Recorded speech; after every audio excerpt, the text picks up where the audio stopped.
अर्थशास्त्र अर्थशास्त्र चाणक्य ने बनाया था, जिसमें राजा को कैसे चलना है, कैसे अर्थ को व्यवस्था करना है, अर्थ को कैसे यूज करना है, ताकि हम प्रजा को और प्रजा के आने वाले भविष्य के लिए एक बेहतर भविष्य दे सकें। अ, ये चाणक्य ने एक बनाया गया एक पॉलिटिकल अर्थशास्त्र था, जिसको आज भी लोग फॉलो करते हैं और उनको फॉलो करके आज तरक्की की राह पर चलते हैं। दूसरा हम बात करें इंडिका। इंडिका मेगास्थनी जो यूनानी यात्रा और चंद्रगुप्त मौर्य साम्राज्य से आया था। एक यूनानी व्यक्ति था जो चंद्रगुप्त साम्राज्य में आया था।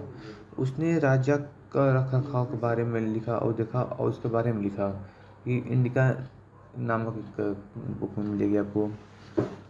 पुराण, आपको पता है पुराण है, जिसमें कि हमारे रहने का तरीका है, उसमें भी मौर्य साम्राज्य के बारे में बताया गया। पुराण में भी मौर्य साम्राज्य के बारे में बताया गया है। मुद्रा राक्षस वो है जिसमें कि विशाल दत्त द्वारा रचाई गई ऐसी नंद वंश के शासक में नंदमान। अच्छा, अब जैसे मुद्रा राक्षस की बात करें, एक पदवी है, जैसे मुख्यमंत्री था, आज के डेट में प्रधानमंत्री है, वैसे वित्त मंत्री है, वैसे यहाँ मौर्य साम्राज्य में एक पदवी था मुद्रा राक्षस, जो पहले के टाइम में मौर्य वंश चंद्रगुप्त मौर्य राजा बनने से पहले, आपको पता होगा, धनंजय को मार कर ही मौर्य साम्राज्य का स्थापना हुआ था। धनंजय ने कैसे कैसे उनको अब धनानंद कौन था? धनानंद के बारे में बात करेंगे। धनानंद विशालदत्त द्वारा रची गई एक बुक है, जिसमें आपको बहुत कुछ नंद वंश का पूरा वंश बताया गया, उसमें धनानंद भी निकले हैं। उन्हीं इनको चंद्रगुप्त ने मृत्यु उतार कर राजा बने, और राजा बनने के बाद उनका वंश स्टार्ट होता है।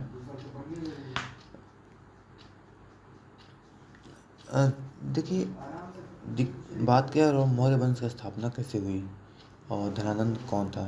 तो धनानंद नंद वंश का एक आखिरी शासक कहा जा सकता है, और बहुत ही घमंडी और बहुत क्रूर टाइप का राजा था। इसकी क्रूरता के विरोध करने के लिए चंद्रगुप्त चाणक्य ने अपनी प्रक्रिया स्टार्ट की और एक शपथ लिए कि जब तक हम धनानंद को कुर्सी से हटा नहीं देंगे, तब तक अपना चूड़ जो होता है, चोटी, वो नहीं बांधेंगे, शिखा नहीं बांधेंगे। और उसी को शपथ ग्रहण करते हुए उन्होंने एक बालक को ट्रेनिंग देना शुरू किया। वो बालक चल के आगे चंद्रगुप्त के नाम से जाना गया, और उससे धनानंद की युद्ध कराया गया। धनानंद की युद्ध कराने के साथ साथ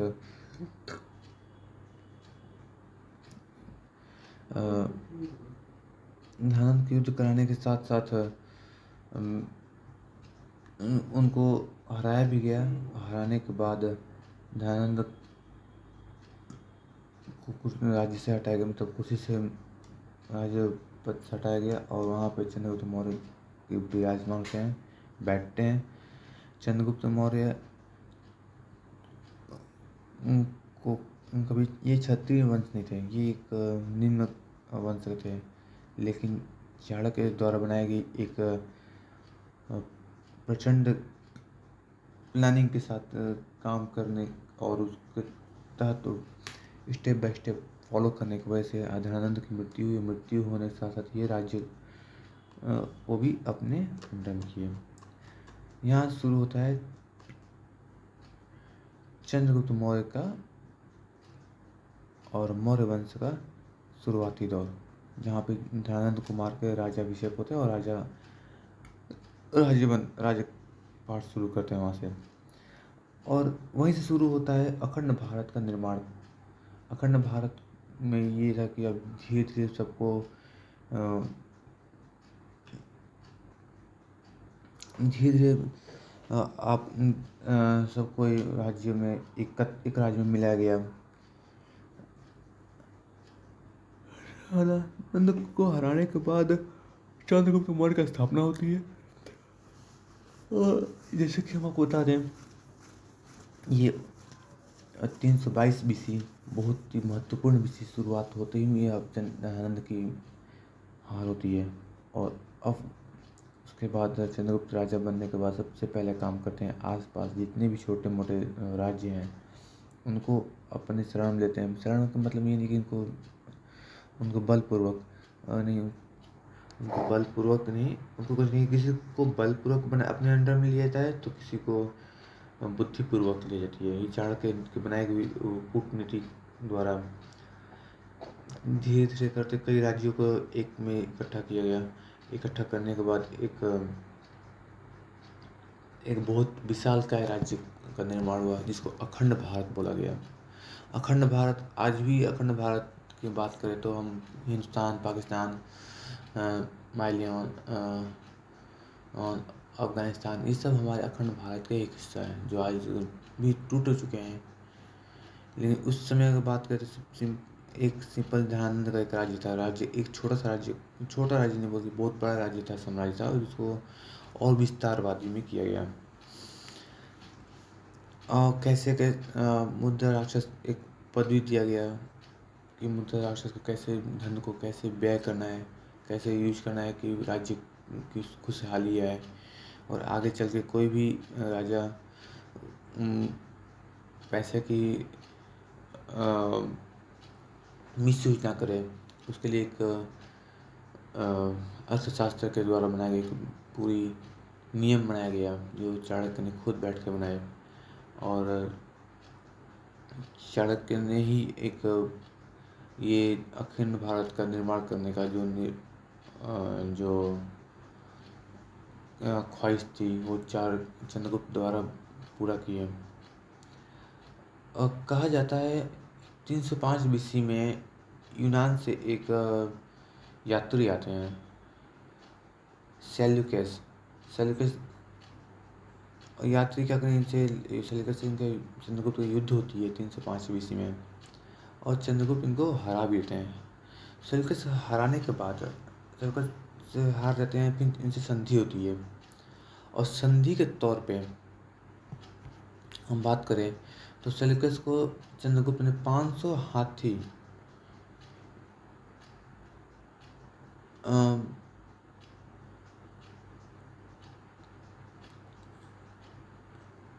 500 हाथी सेल्यूकस को चंद्रगुप्त ने देते हैं कि उपहार के तौर पे। उनकी लड़की से शादी भी करते हैं। शादी करने के साथ साथ हम बात करें कांधार, बलिस्तान, हेमांत जैसे एरिया पर उनका अपना एक क्षेत्र राज्य होता है। काबुल जो अभी हमारे भारत में नहीं है, अभी अफगानिस्तान में है। तो ये सब उस ऐसे ऐसे करके राजाओं को हराते हैं और हरा के उनसे संधि करते हैं, उनके एरिया में अपना विस्तार फैलाते हैं। इनकी बेटी हेलेना से शादी होती है। शादी करवाने के बाद चंद्रगुप्त का विस्तार और बढ़ता और राजा। और एक बहुत अच्छी बात बताते हैं कि हेलेना के जो पुत्र हैं वो आज तक कभी भी राजा नहीं बने। ये एक संधि में लिखा जाता है कि अगर कल को हेलेना का पुत्र या पुत्री कोई भी होता है राजा नहीं बनेगा। इस संधि के साथ ही हेलेना को अपनी पत्नी के रूप में लेते भी हैं। सेल्यूकस के पास लगभग हम बात करें तो 6000 से ज़्यादा सैनिक थे। अब इन सैनिक के शामिल होने से चंद्रगुप्त का जो सैन्य बल था और भी पावरफुल बनता है। पावरफुल बनने से अब जो राजा थे उनसे दूरी डरने शुरू करते हैं। उधर राजा बनने से पहले अशोक, आपने नाम सुना होगा,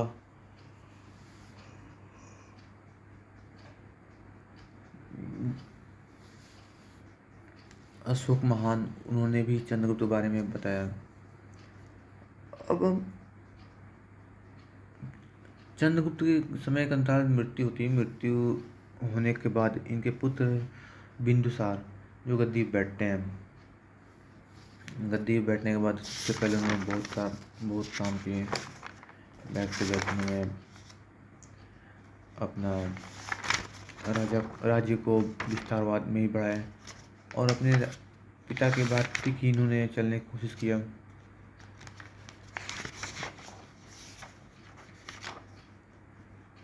बिंदुसार के बाद आते हैं अशोक, जिनके बारे में आप लोग काफ़ी हद तक पढ़े भी हैं। सम्राट अशोक बने, जो कि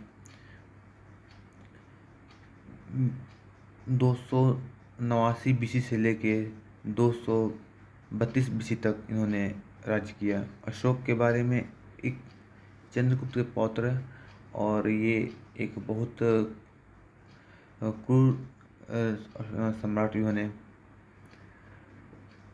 अब ऐसे करते इसके बाद आते हैं शंकु वंश। जब मौर्य वंश का पतन शुरू होता है और गुप्त वंश का शुरुआत होती है, तो उस बीच में आते हैं शंकु वंश, फिर कश्यप वंश, फिर आंध्र सातवाहन वंश। हम इन सब के बारे में एक एक करके बताएंगे। अभी मौर्य साम्राज्य के बारे में हम आपको बता दिए हैं, साथ में आपको हम आगे चल के बिंदुसार के बारे में बताएंगे। चंद्रगुप्त की मृत्यु के बाद बिंदुसार राजगद्दी बैठे और बिंदुसार के बारे में हम कल इसी वीडियो में बताया जाएगा। उसके बाद अशोक कैसे बने, अशोक के बाद शंकु वंश में कौन कौन थे, कश्यप वंश में कौन थे। ये मौर्य काल का पतन हो रहा है, मौर्य वंश का पतन हो रहा है और गुप्त काल का शुरुआती दौर है।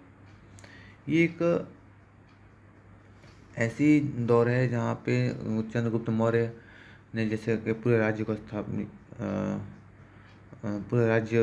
पूरा खंड भारत बनाने के बाद हम मौर्य वंश कभी समाप्त होती है और गुप्त वंश की शुरुआत होती है, जिसमें चंद्रगुप्त प्रथम, गुप्त काल में सबसे पहले आते हैं चंद्रगुप्त प्रथम। चंद्रगुप्त प्रथम की बात करें तो इनकी तो कहानी भी बहुत सुंदर है। और उसके बाद आते समुद्रगुप्त। समुद्रगुप्त बहुत वो बड़ा कमज़ोर शासक में रूप में जाने जाते हैं। फिर चंद्रगुप्त द्वितीय आते हैं, उसके बाद गुप्त प्रथम और समुद्रगुप्त के नाम से भी जानते हैं। गुप्त वंश का में ये मेनली 5 राजाएँ थे जिन्होंने गुप्त काल चलाया। गुप्त काल के बाद आते हैं गुप्त काल का फिर पतन शुरू होता है, क्योंकि ये एक गुप्त प्रथम, कुमार गुप्त प्रथम और के बाद जो राजा बनते हैं वो उतना पावरफुल नहीं होते हैं और अपनी जैसे कि आप देख सकते हैं फिर गुप्त काल का पतन होता है। पतन में राज्य बनते हैं मौखरी वंश, उत्तर गुप्त वंश, उत्तर गुप्त शासक होते हैं। फिर मौलवा का मतलब जैसे कि गुप्त वंश खत्म होता है और हर्षवर्धन काल शुरू होता है। हर्षवर्धन काल के बारे में भी पढ़ेंगे हम लोग, 600 AD से लेके 647 AD। अभी हम BC पढ़े थे, अब AD पे आ गए हैं।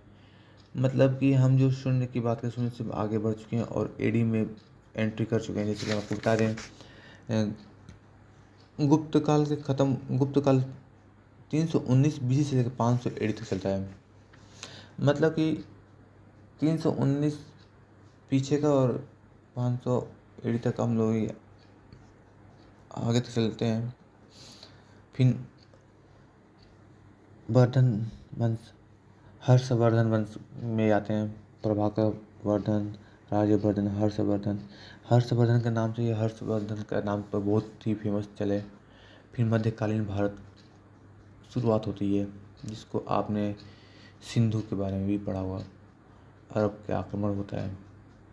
तो ऐसे करके हम एक पुरातत्व राजा के बारे में काफ़ी हद तक पढ़ें, जो कि 700 AD तक ये सब चलता रहा।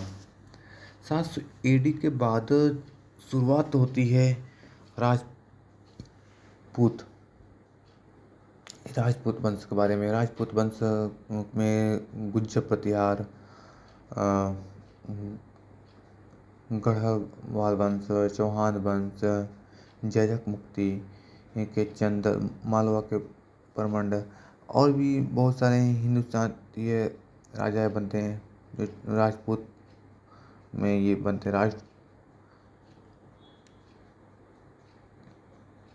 अब कोट प्रतिहार होने के बाद फिर मध्यकालीन भारत आती है, पूर्व मध्यकाल में मोहम्मद गजनबी का आक्रमण होता है 1000 BC में।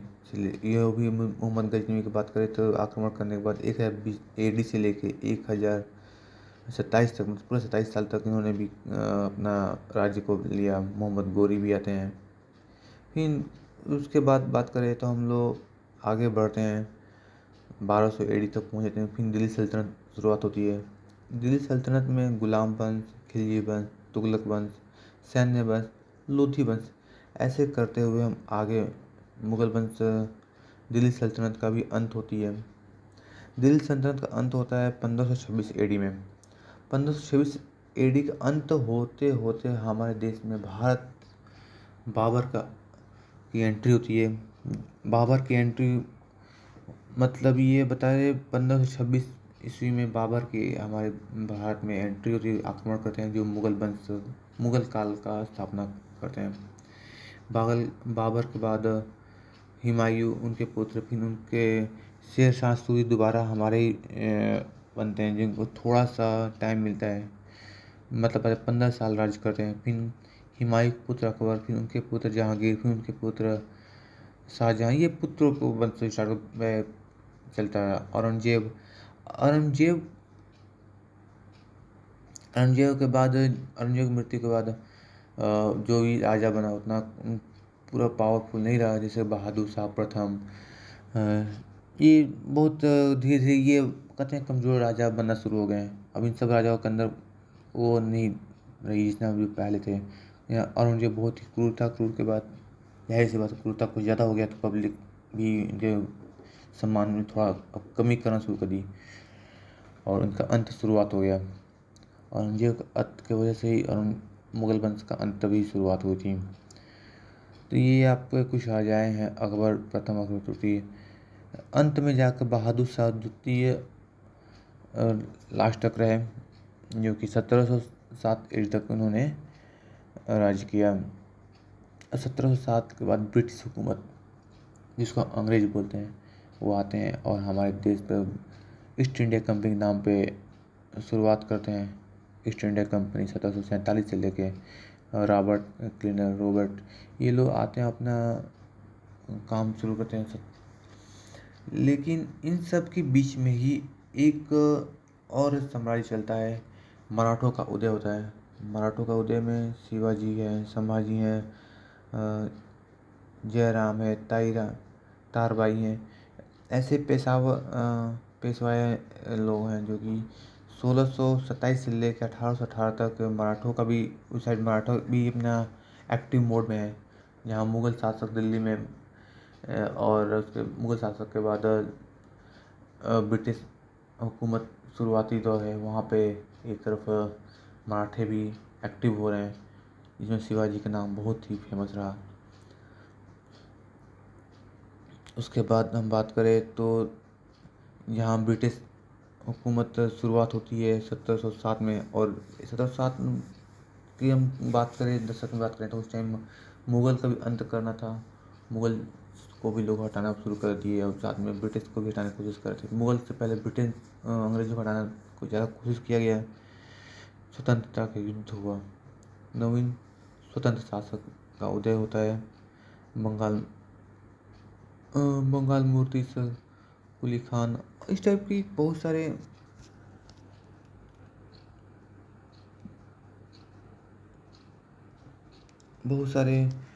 आपको बताया गया।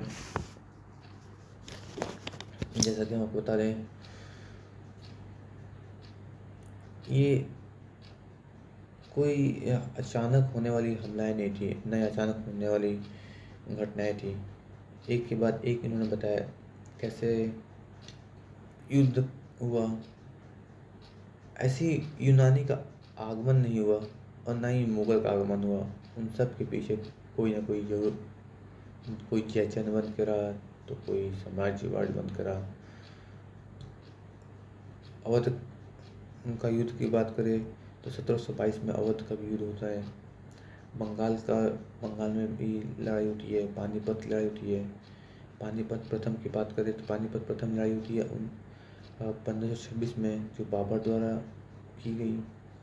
वैसे पानीपत द्वितीय होती है जो हुमायूं द्वारा की गई। तृतीय होती है जो अकबर द्वारा की गई। और भी आज की लड़ाई तो बहुत सारी चलती हैं। सबसे ज़्यादा यूनानी का आगमन होता है, आपको मालूम होगा सब 1498 में। 1498 की बात करें, उस समय दिल्ली सल्तनत थी।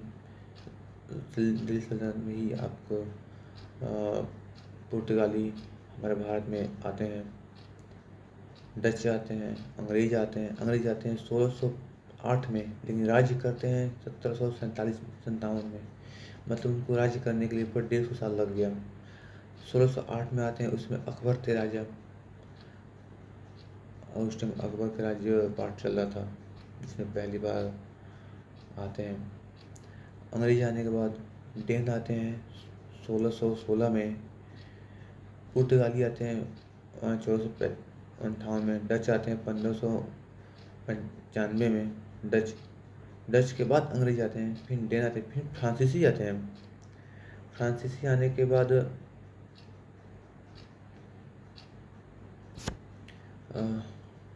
फ्रांसीसी आते हैं 1664 में, लेकिन ज़्यादा दिन तक रह नहीं पाते हैं। भारत ब्रिटिश में स्थापना होता है और प्लासी का युद्ध होता है।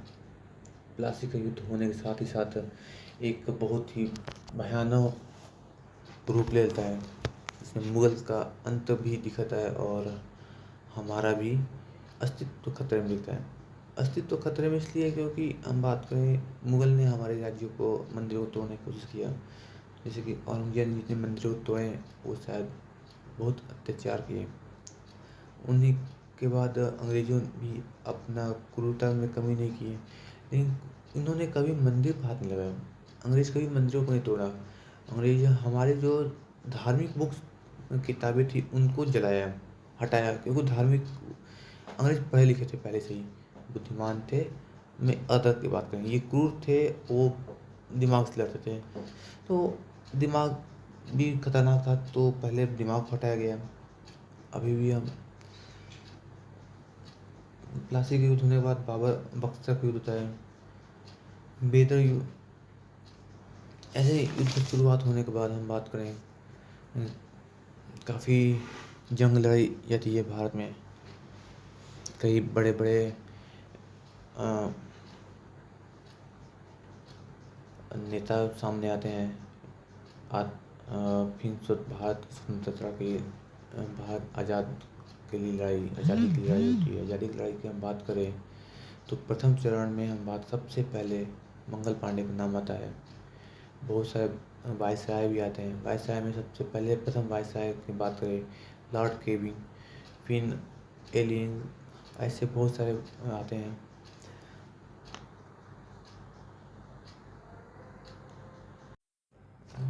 लॉर्ड केविन के बाद हम लोग बात करें तो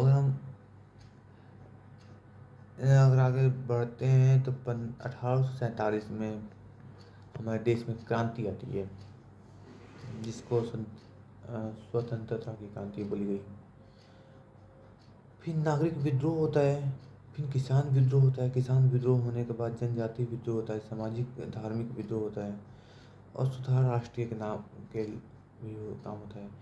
ये सब देखते हुए 1885 में कांग्रेस की स्थापना की जाती है।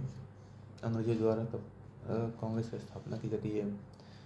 फिर बंगाल विभाजन होता है, 1905 में भी होता है, आप देखे होंगे, आपको बता दें। ब्रह्म समाज की स्थापना थी, आर्य साम्राज्य बनता है, रामकृष्ण परमहंस। अब अभी आपने कुछ दिन में आप देखे होंगे, बहुत लोग सुने होंगे, ब्राह्मण, काफ़ी लोग बोले होंगे ब्राह्मण इज्जत राज्य था पढ़ाई में। अगर ब्राह्मण इज्जत राज्य था तो मुझे बताया ब्रह्म समाज की स्थापना करने वाला कौन था, ये आप मुझे कमेंट करके बताएं। साथ में हमें ये बताया रामकृष्ण परमहंस को ज्ञान कौन दिया, जो विवेकानंद के गुरु निकले। इनमें प्रार्थना समाज का स्थापना होती है। कई सोसाइटियाँ बनती हैं, कई मापदंड बनते हैं अंग्रेजों से हटने के लिए। ईस्ट इंडिया कंपनी की बात करें तो ईस्ट इंडिया कंपनी का पतन होता है 1847 के युद्ध के बाद, लेकिन पतन के साथ साथ ब्रिटिश हुकूमत की शुरुआत होती है, जो महारानी विक्टोरिया के अंडर में डायरेक्ट हमारे उनके कब्जे में हम आते हैं। और काफ़ी साल तक हम लोग 100 साल तक हम लोग पूरे युद्ध करते हैं।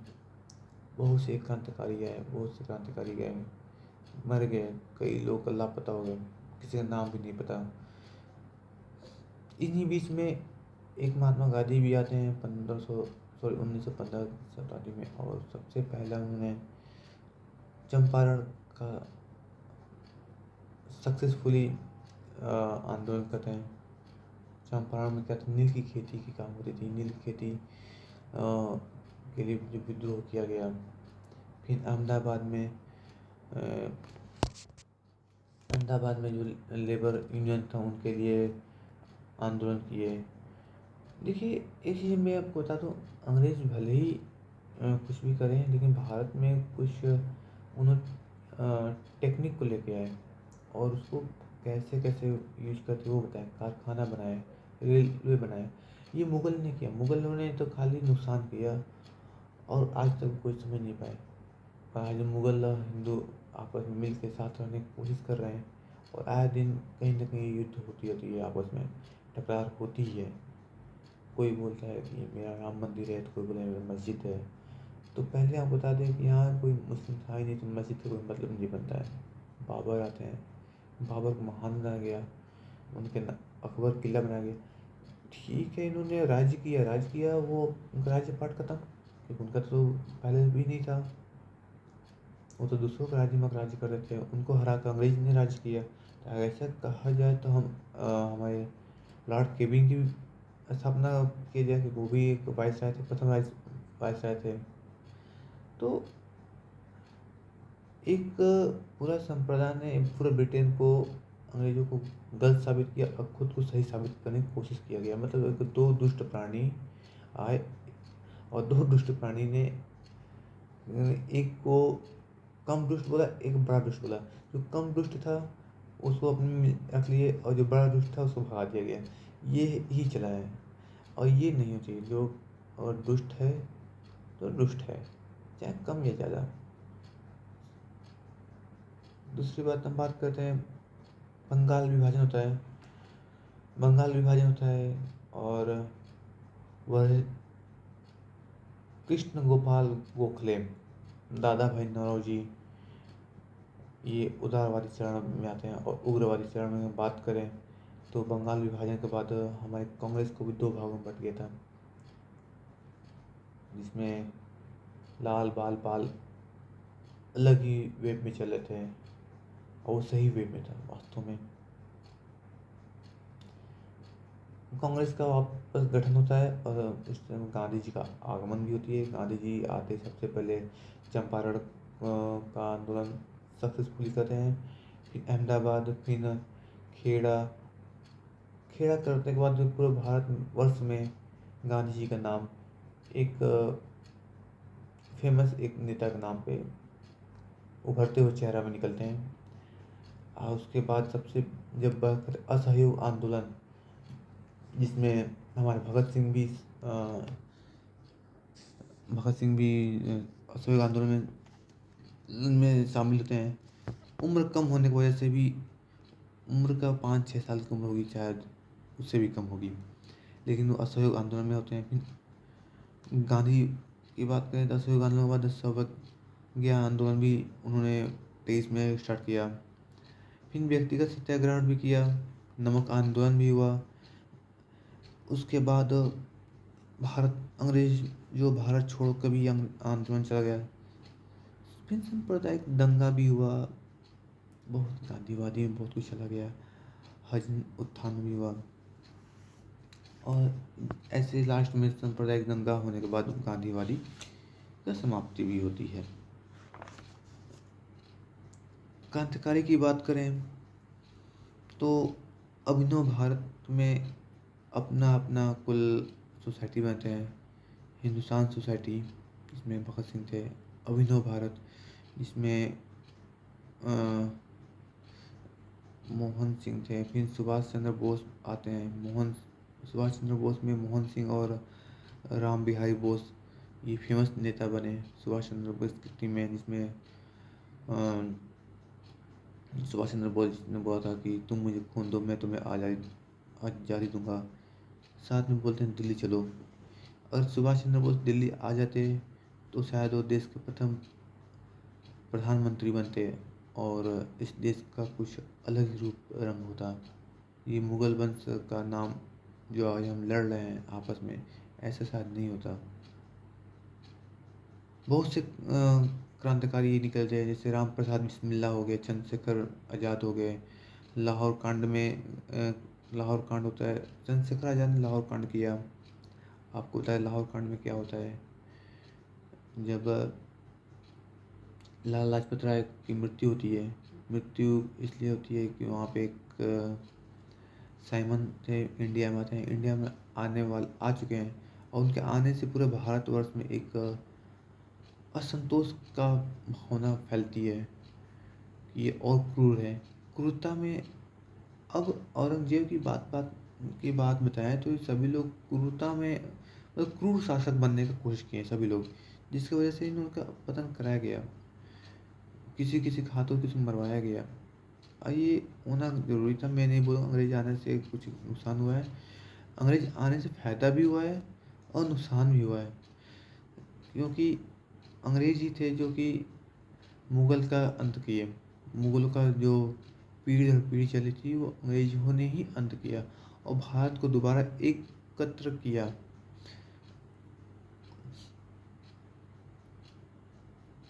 तो ऐसे करके हमारा का भारत बना, अखंड भारत से भारत का निर्माण हुआ, जो कि चंद्रगुप्त मौर्य के हमने बताया, चंद्रगुप्त मौर्य ने अखंड भारत का स्थापना किया। और अंग्रेज जब भारत छोड़े तब तक भारत को टुकड़ों में बांट दिए, लाखों लोग मरे, हिंदुस्तान पाकिस्तान अलग हुआ। जो भगत सिंह का पहले बोले थे कि ये कांग्रेस को दूर रखो, नहीं कांग्रेस ने उसका महात्मा गांधी ने उसको समझ नहीं पाया। बाद में महात्मा गांधी समझे तब तक महात्मा गांधी की उम्र निकल चुकी थी और उनकी मृत्यु के कगार पहुंच गए थे। मैं इसलिए बोल रहा हूँ कि जब महात्मा गांधी के पास एनर्जी थी तो उस समय सबको अहिंसा की पाठ पढ़ाए थे, लेकिन जब उनको मृत्यु के पास पहुँचे 1942 में, जब उनको पैलेस में ही एक नज़रबंद कर दिया गया, तब क्या बोलते हैं, करो या मरो। मतलब कि अगर अब नहीं किए तो या तो देश को आज़ादी करना है तो आम पब्लिक लड़ो, लड़ने का अलावा कोई रास्ता नहीं है। ये इनको ज्ञान मिलता है बुढ़ापे में, पहले शायद उनको मिलता तो शायद देश कुछ और आगे बढ़ता, लेकिन ऐसा नहीं मिला। वो हमारी दुर्भाग्य बोल सकते हैं इसको, जो ऐसा ज्ञान अगर 1931 में मिल जाता तो भगत सिंह शायद उस समय बच जाते हैं, फांसी नहीं होती। उनको ये ज्ञान पूरे 11 साल के बाद मिलता है, जब देखते हैं कि भारत में चंद्रशेखर सुभाष चंद्र बोस अपनी सेना लेकर, आज़ाद हिंद फौज को लेकर और आक्रमण किए। आक्रमण करने के बाद अंग्रेज की कमज़ोर कर दिए। अंग्रेज कमज़ोर होने के बाद इनके दिमाग में खुला कि नहीं, हम अहिंसा के साथ हम युद्ध से भी जीता जा सकता है, देश को आज़ाद कराया जा सकता है। क्योंकि भगत सिंह का कहना था कि पहले अंग्रेज बाहर जाए फिर इनसे बात किया जाए, और वही सही था, वही सही मायने में रास्ता था। और उस समय महात्मा गांधी बोले थे पहले हम बात करके हम हटाते हैं, जो कि सही नहीं रहा। और लास्ट में उनको हटाने के लिए उनको बहुत सारे कुर्बानी दी गई, बहुत सारे नेता मरे गए, बहुत सारे क्रांतिकारी को मरना पड़ा, बहुत समय बीता, लाखों लोगों की भी मृत्यु हुई। हिंदुस्तान पाकिस्तान का बंटवारा हुआ। हिंदुस्तान पाकिस्तान का बंटवारे में सिर्फ 2 लोग का देन है। मैं महात्मा गांधी को दोषी नहीं दूंगा, लेकिन महात्मा गांधी की चुप्पी की वजह से बहुत कुछ नुकसान हुआ। एक नेहरू और दूसरा जिन्ना।